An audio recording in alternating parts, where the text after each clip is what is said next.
어떤 분인지 아시죠? 성함 한번 말씀해 보세요. 어떤 분? 제가 그날 출소하실 때 인사도 못 드렸어요. 그날 대통령 관저에 공수처 이 죽일 놈들이 오는 바람에 제가 출소를 같이 못했는데, 제가 지 박사님에게 큰 절로 세배 한번 드리도록 하겠습니다. 죄송합니다. 아이고.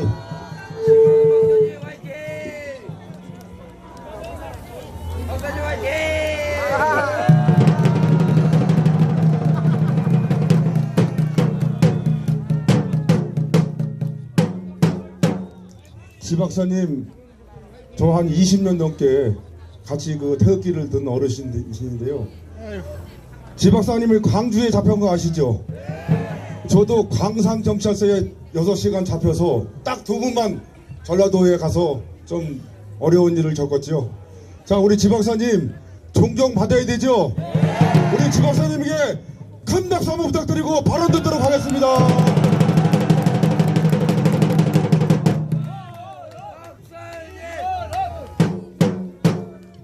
여러분 감사합니다.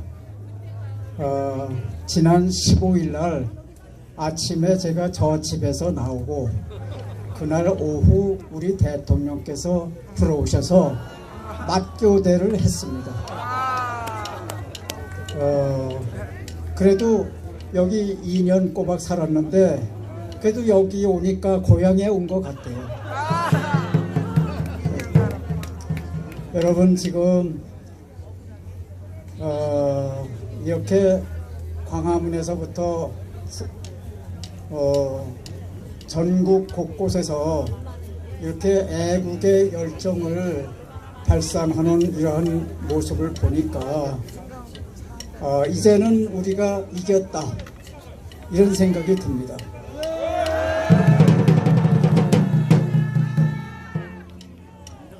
지금까지는 이념 세력이 있는데 그 이념 세력이 저들 말로는 진보라고 그래요. 근데 대한민국에서 진보라고 하는 것은 그 진보라고 하는 용어 자체를 김일성이가 만들어낸 거예요. 그러니까는 이 북한의 그 선전 전술이라고 하는 것은 이루 말할 수가 없어요. 옛날 그 1917년 소련의 볼셰비키 혁명이 일어난 이후에 거기에서부터 그 소련에서 이 국민의 마음을 사로잡는 용어, 그 용어 전술이 제일 발달한 나라가 소련이고, 그것을 전수받은 놈들이 북한 놈들이에요. 그래서 김일성이가 항상 남한의 빨갱이를 진보라고 그랬어요. 그러면 거기가 진보면 거기에 대항하는 우익 세력은 보수야, 보수. 쾌쾌 먹은 보수. 그게 용어 전술이에요. 그래서 이제까지는 그런 용어 전술에 의해서 이렇게 사람 국민들을 하나하나 표시 안 나게 지하에서 세뇌를 시킨 거예요. 얼마나 세뇌를 시켰나 이렇게 보니까 지금에서 국민이 얼마만큼 세뇌가 됐는가 하는 것을 알아차린 거예요. 지하에 있다가 이념 세력이 지하에서 침투해 오다가 이번 사건을 계기로 커밍아웃해서 지상으로 나온 거예요. 그래서 옛날에는 두더지처럼 보이지 않던 빨갱이 세력이 지상으로 톡 튀어나오는 거예요. 그러니까 이게 빨갱이가 다 보여. 그래서 지금까지는, 이전까지는 이념 침투였는데 지금서부터는 이념 전쟁이에요.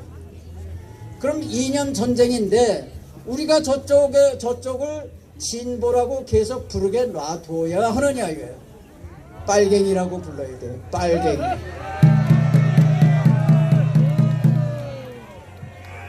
저 빨갱이들이 제일 싫어하는 용어가 빨갱이야. 저 빨갱이들이 제일 싫어하는 말이 전라도야.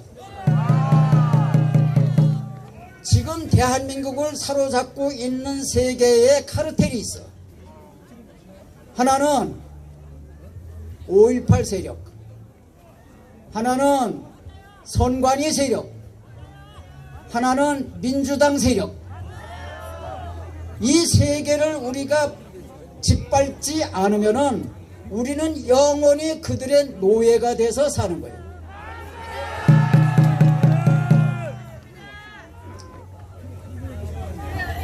그러면은 옛날에 우리 전두환 대통령이, 내가 시간 얼마나 있어요? 5분? 5분밖에 안 줘?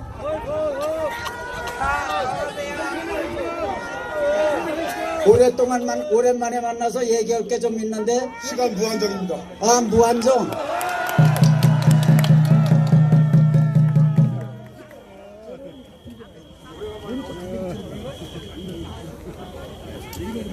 무한정이라고 그러니까는 그 홀말이 싹 달아났네.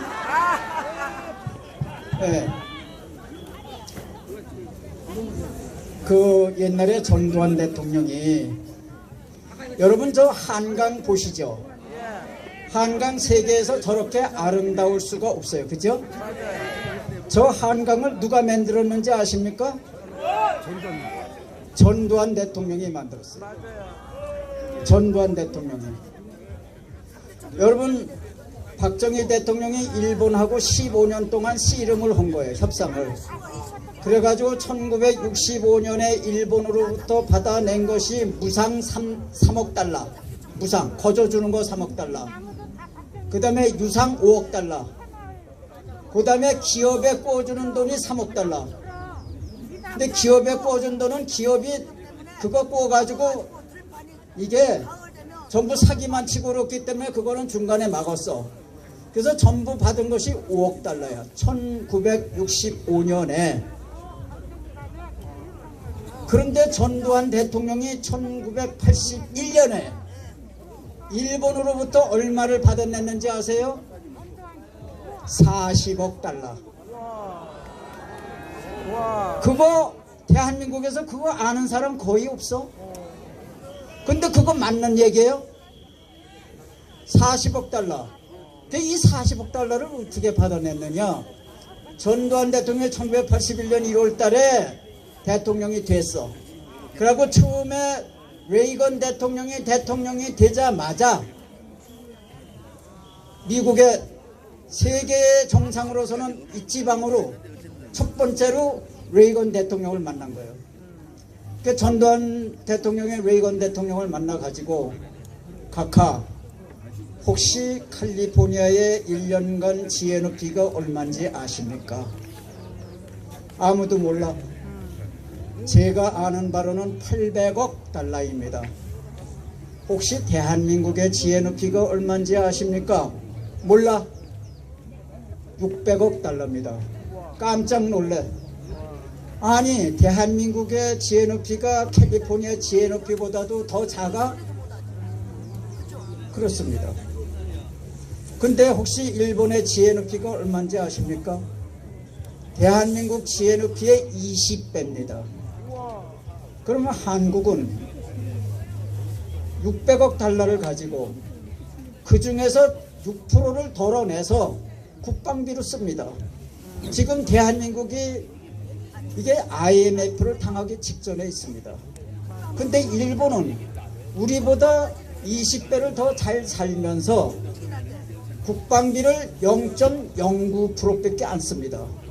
그러면 우리 대한민국은 자유전선을 시키느라고 이렇게 피를 흘리고 있는데, 일본은 부자 나라가 이렇게 작은 나라를 앞에다가 내세우고 그 뒤에서 무임승차할 수가 있습니까? 그러니까 모든 사람들이 레이건 대통령이랑 다들 놀라는 거예요. 그렇지. 그래서 각하, 제가 미국의 돈을 달라는 것이 아닙니다. 일본 돈을 주십시오. 일본 돈을 주시면은 그 돈으로 제가 미국으로부터 탱크도 사고 전투기도 사가지고 자유전선을 지키겠습니다. 거기에 있는 사람들이 다 놀랐어. 얼마면 되겠느냐? 아, 그거는 실무적으로 해결하겠습니다. 길만 열어주십시오. 그때 스즈키한테 100억 달러를 요청을 한 거예요. 전두환대.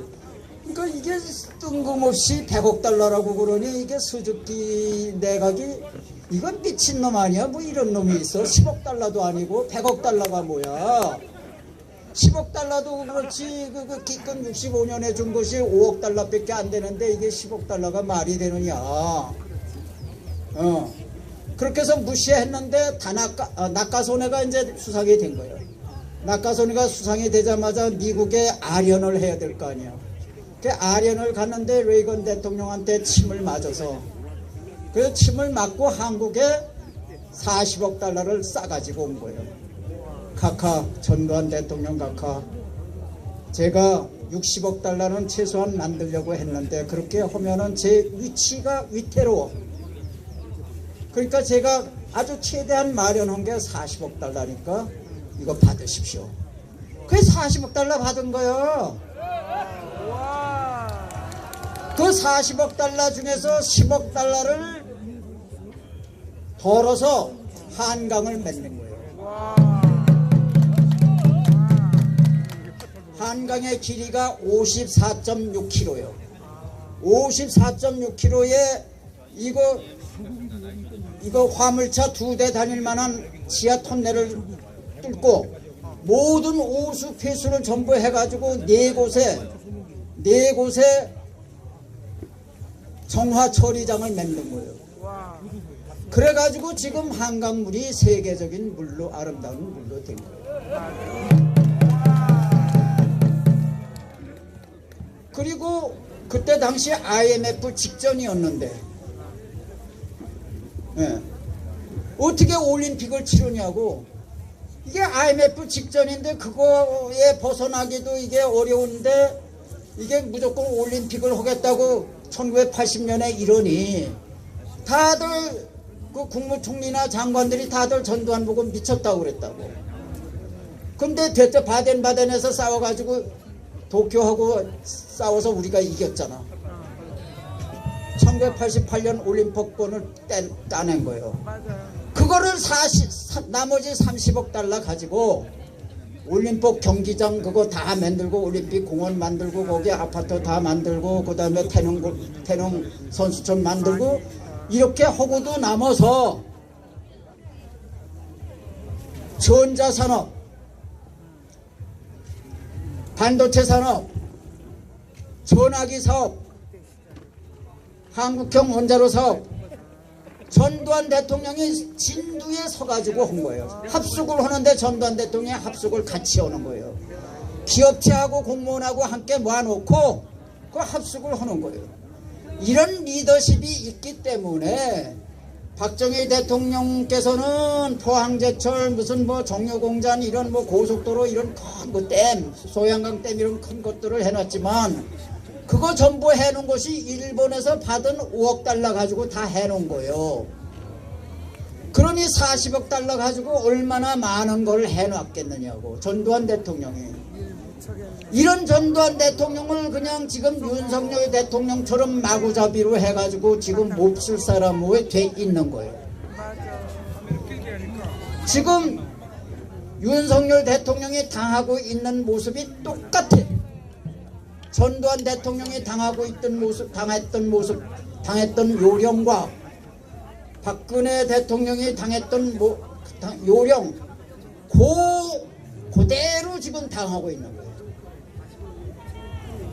그때 당시는 우리가 정신이 없었어. 에이 빨갱이가 어딨어. 에이 지금 간첩이 어딨어. 다들 이랬어요. 그리고 점잖은 사람들은 에이 뭐 지역 감정 하면 되나 뭐 전라도 뭐 이런 거 좁은 강토에서 뭐 전라도 이런 거 따져 이랬어. 또 뭐 빨갱이를 빨갱이 그 혐오 용어야. 에휴 그 빨갱이 소리 하지 좀 마. 듣기도 싫어. 이러는 동안에 빨갱이가 성장한 거예요. 지하에서. 맞습니다. 지금서부터는 입에 빨갱이를 달고 사시라고. 하루에 100번씩 빨갱이 외치세요.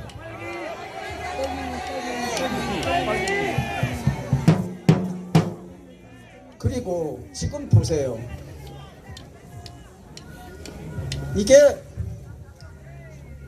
내란이라고 지금 해가지고 언론 플레이를 시작한 거예요. 지금 얘네들 하는 게 전부 인민군식이야. 인민군 그 마구잡이식으로 지금 사람 때려 잡는 거예요. 맞아요.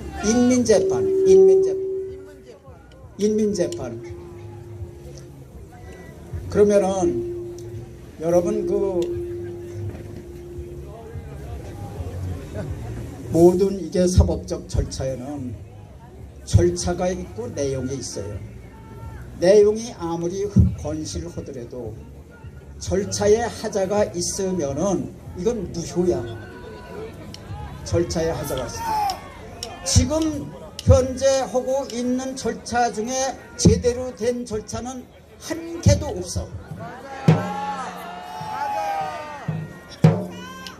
여러분 보세요. 이게 계엄을 선포할 거냐 안 할 거냐에 대한 판단, 이 판단은 오로지 대통령 한 사람에게만 주어져 있는 거예요. 국무총리도 왈가왈부할 수 없고 장관들도 왈가왈부할 수가 없어. 헌법에. 그러면은 대통령은 뭐냐? 대통령에게 주어진 고유 권한 중에 하나가 그거예요. 그러면 대통령이 계엄령을 선포하지 않아도 될 때에 선포를 했느냐? 에이, 그거 잘못했네.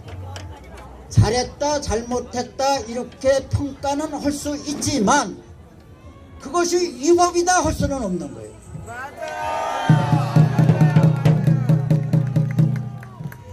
근데 그걸 위법이라고 하잖아. 대통령 한 사람만이 가지고 있는 고도의 판단력에 의해서 할 수 있는 건데 대통령이 그걸 해서 야 그게 지금이 뭐 계엄할 때 에이 병신 뭐 그런 게 지금 계엄을 하고 있어 이렇게 욕은 할 수 있어. 그러나 그것이 계엄을 하지 않을 때 계엄을 했다고 해가지고 그것이 위법은 아니다 그 얘기예요. 근데 왜 그걸 위법으로 지금 몰고 가느냐고.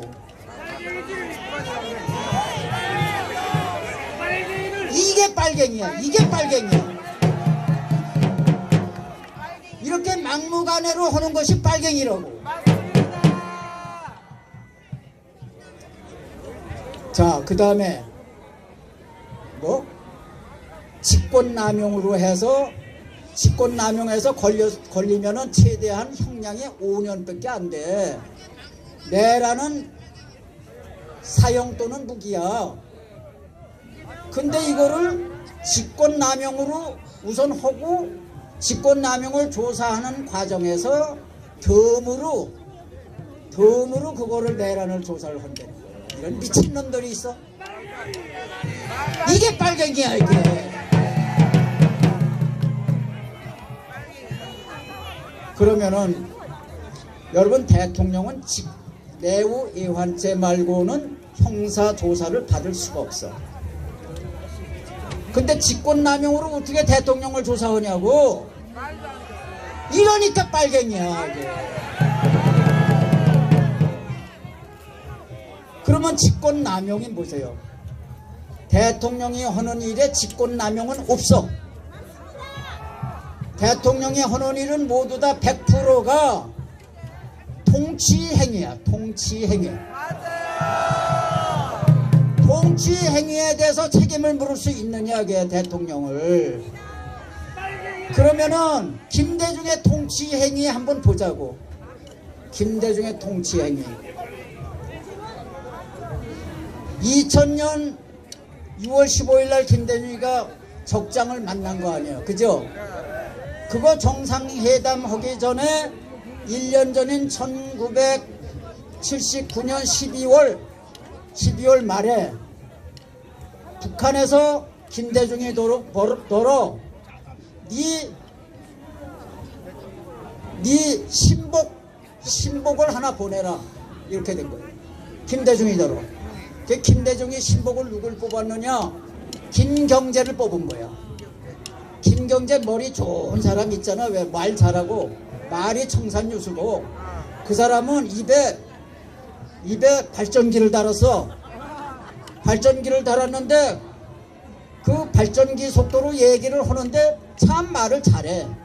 굉장히 우수한 사람이야. 그 사람이 순천 출신이고 서울대학교 나오고 미국에 가서 김대중 그 미국에서 반환 활동할 때 그 사람 참모를 했고, 그래서 김경재가 북한에 갔는데 북한에 김학철이라고 하는 그 노동당 고위 간부가 그 김경재를 어디로 끌고 갔느냐 하면은 묘지로 끌고 간 거야. 묘지로. 그 묘지가 뭐냐면 그 묘지를 보면서 여보시오, 1980년 광주 운동을 누가 했는지 아시오? 우리 북한이 했어. 여기에 통일 목적으로 수행한 작전이, 군사 작전이 5.18이다. 그렇게 그 얘기를 노동당 간부가 해준 거예요. 그 똑같은 얘기를 권영애 전 안기부장이 엊그저께 얘기를 했잖아. 6월 17일 날. 권영애 전 안기부장이 스카이 데일리에 고백하기를 진술하기를 5.18은 북한의 통일 목적에서 북한이 주도한 군사작전이었다. 그 과정에서 북한군 490명이 광주에 와서 죽었다. 그 490명은 뭐 1등병, 2등병, 뭐 하사, 중사가 아니라 모두가 소위 이상이야. 소위, 중위, 상위. 여러분 지루하세요? 그럼 그만할까? 안 돼요. 소위, 중위, 상위.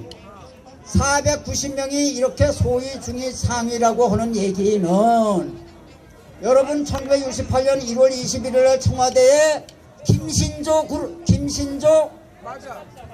살인 그룹이 왔었잖아. 그 33명, 31명이 아니라 33명이에요. 33명과 똑같은 사람들 490명이 광주에 와서 죽었다. 와. 그래서 그 묘 사진까지 있고, 그래서 안기부에서 직접 가서 안기부에서 공작원이 직접 가서 사진까지 다 가져오고 490명의 명단까지 다 있어. 명단을 탈북자 이름으로 해서 시중에 책으로 나와 있어, 명단이. 그런데 김경재한테 똑같은 내용을 북한에서 얘기를 한 거예요. 그만할까? 조금 아니요. 10분만 더 해? 네. 5분만 더 해래. 아, 10분 하세요. 뭐 아까는 무한정이라더니 5분만 더 해. 역사다. 그래서 역사. 고마워요. 진짜 시간 많이 줘서 고마워. 역사다. 그래서 그 또 김경재의 얘기하고 전 안기부장의 얘기하고 지금 똑같은 거예요. 근데 김경재가 그 얘기를 북한에 갔더니 돈이 달라고, 그때 저 뭐 고난의 행군에 가서 막 사람들 막 죽었잖아. 예. 그래서 이게 돈이 매우 필요합니다. 달러가 매우 필요합니다. 김경재가 김대중한테 와가지고 두 가지를 얘기한 거예요. 5.18은 북한이 했답니다. 제가 묘소 보고 왔습니다. 북한이 달러가 필요하답니다. 이 두 개를 보고를 받은 거야, 김대중이가. 그 다음서부터 국민 몰래 4억 5천만 달러 갖고, 충전기 아니에요, 충전. 그죠? 금강산 사업이니 무슨 뭐 개성관광 사업이니 무슨 봉이 김선달식 사업을 벌려가지고서 국민 주머니 털어서 북한에 주게 했잖아요.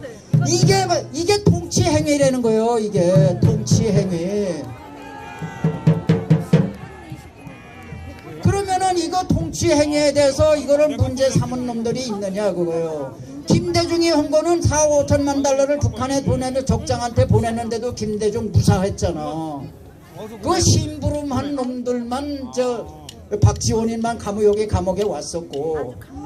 그러면은 이것이 통치행위예요.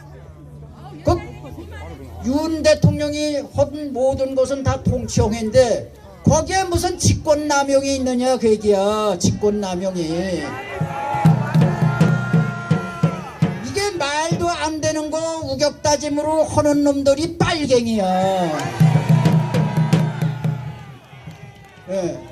그래서 이제 제가 볼 때는 지금처럼 이제 계속해서 우리 우익이 늘어나면은 6월이나 7월이면은 우리가 완전 승리해요.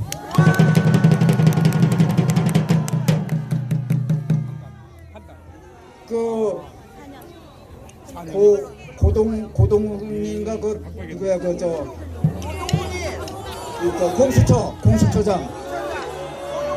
공수처장은 그놈은 편법으로 일생을 산 놈이요. 아니 지가 법무법인을 만들었어. 근데 법무법인의 운전수를 저 마누라를 시킨 거예요. 운전은 안 하고 그냥 이름만 등재시켰고 몇 억을 가져간 거예요. 이 편법이야. 그 다음에 20살 먹은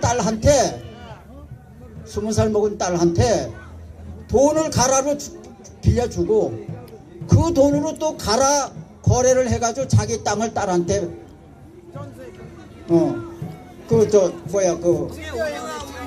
딸한테 준 거예요. 그러니까 이것이 상속 불법 이 편법 상속을 한 거예요. 그러니까 이놈이 이게 편법이 상식이야. 왜 정법이 있는데 편법으로 쓰는 놈?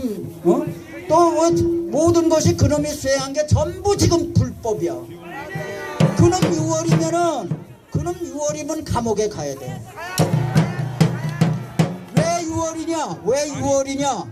제 판단이야.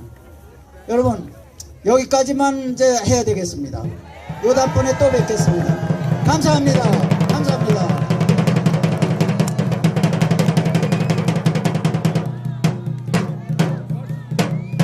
지 박사님 매우 송구하고 죄송스럽습니다. 2년 전에 그 추운 2월달에 검찰에서 이렇게 출동하실 때 기억이 생생하거든요. 그때도 제가 큰절로 검찰청 앞에서 인사를 드렸는데 지 박사님 나중에 한번 더 모시도록 하겠습니다. 너무 죄송합니다. 우리 지 박사님에게 환영의 말씀 부탁드립니다.